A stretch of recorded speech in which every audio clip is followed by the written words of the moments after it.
Aujourd'hui, on va parler de l'histoire de la chemise. Alors ça, avant toute chose, qu'est-ce que c'est? C'est mon livre, disponible notamment chez Amazon. Et donc, je voulais discuter avec vous aujourd'hui de la chemise, parce que c'est un vêtement assez mystérieux, qui a des origines très lointaines, et donc il y a vraiment beaucoup de choses à dire sur le sujet. Alors, première chose intéressante qu'on peut noter, c'est que le plus vieux modèle qui est conservé aujourd'hui, il date de moins 3000 avant Jésus-Christ, et il est en Égypte actuellement, dans lequel il est conservé.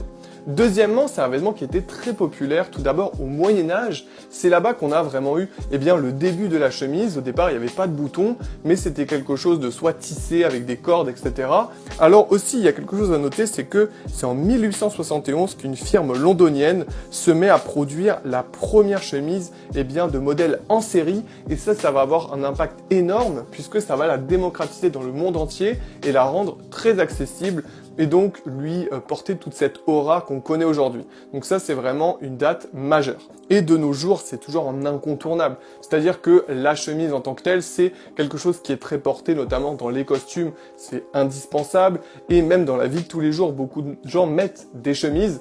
Et donc elle a une histoire très forte qui est partie justement de ce côté paysannerie, classe populaire, et progressivement est rentrée dans d'autres codes sociaux et a évolué finalement avec son temps, ce qui en fait vraiment un vêtement intemporel et toujours aussi élégant.